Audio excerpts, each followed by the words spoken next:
Alright, breaking news. Ladies and gentlemen, oluvanyuma lw'Abannayuganda okubeera worried for almost 2 days nga tebalaba ku Robert Kyagulanyi Ssentamu Bobi Wine, Kyaddaaki avuddeyo n'ayogerako eri eggwanga n'abategeeza embeera gye yayisibwamu olunaku lwe yatoloka ewaka na biki bye yayitamu okubeera nga ali gyali n'ensonga lwaki yatoloka ewaka ajoogedde mu katambi akafulumiziddwa just a few minutes ago ku mikutu egy'enjawulo. Robert Kyagulanyi Ssentamu Bobi Wine bw'ati bw'ayogedde.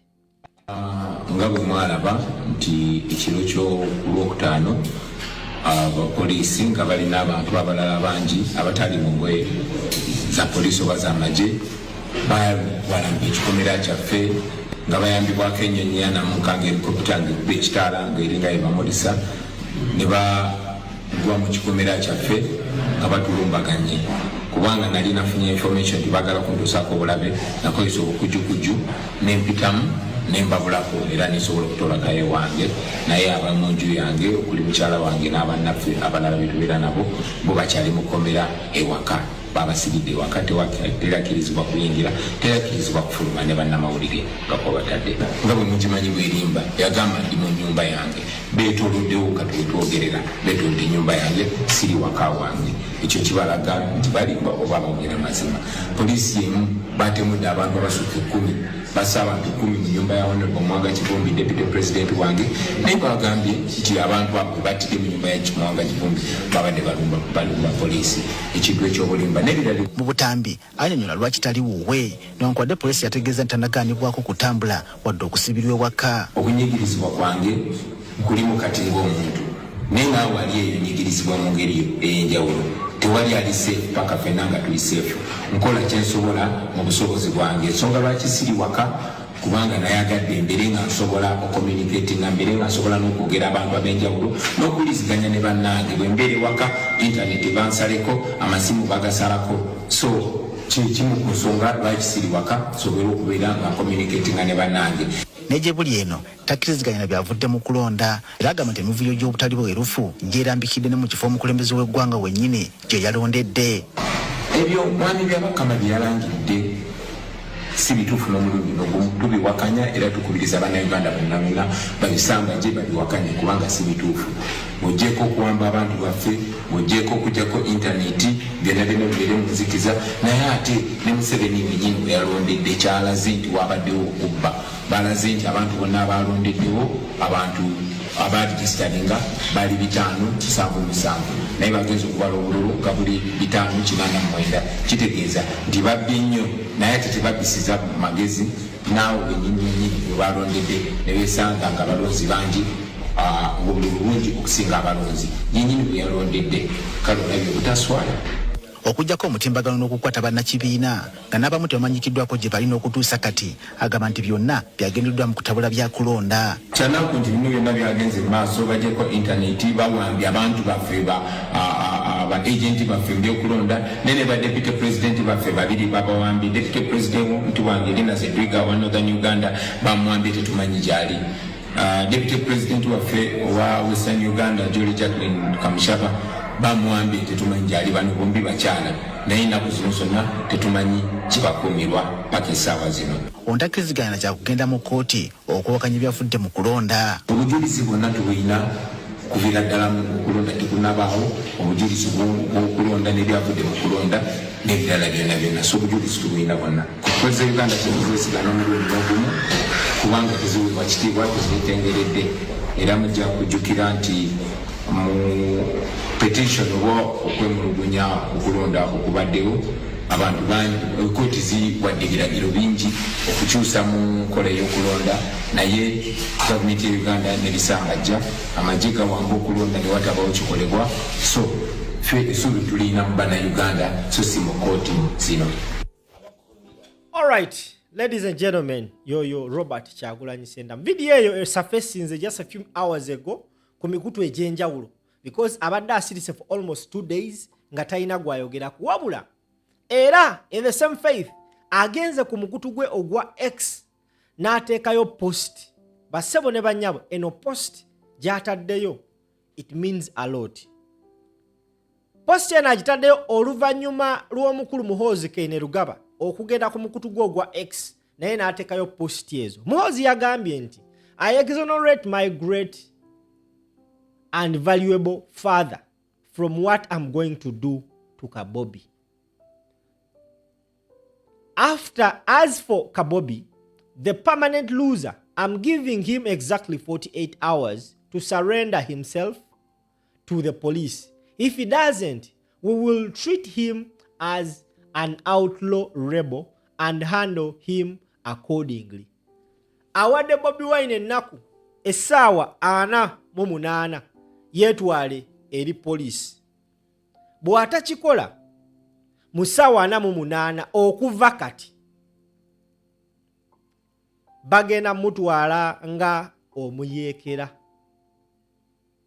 era bagenda mukolako ng'obuyinza we bulagira.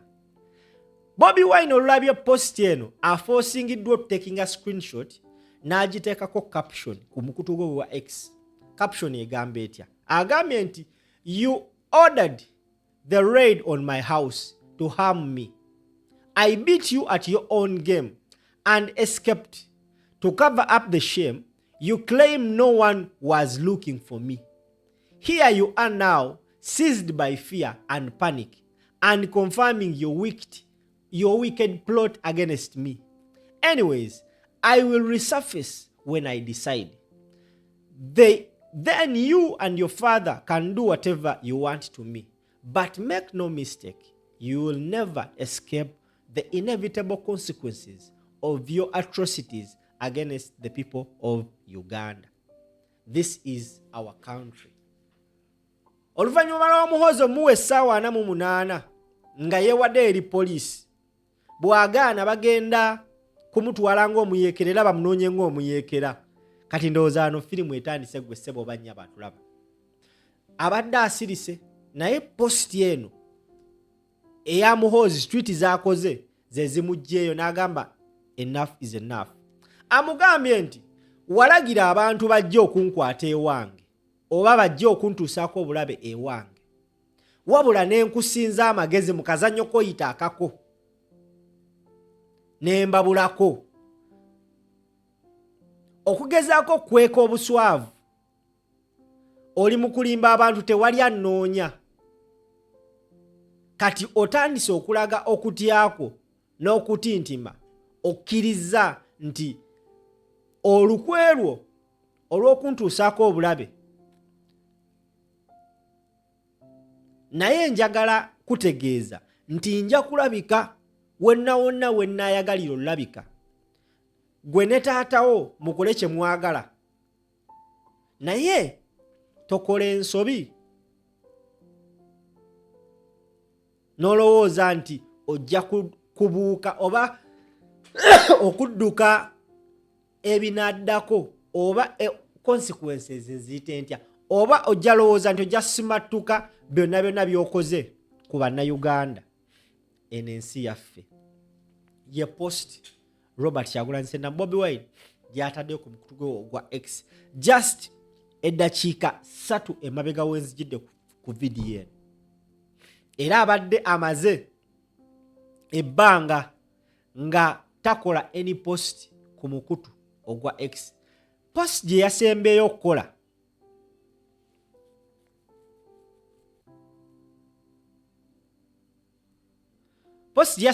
yagambye nti it's not yet over. The millions of Ugandans who genuinely love their country and wish it well will free it from the fangs of Museveni and his regime, blood and national shame.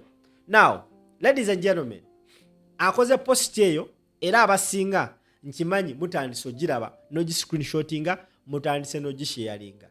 There were some shots fired in this. Bobi Wine yalaze bano abasajja nti muli bakakyere muli bakaperete mumusobola because bazzo mulumbe uwe n'abaddukako. Naye nga remember, they have been deploying at his home for the past many years.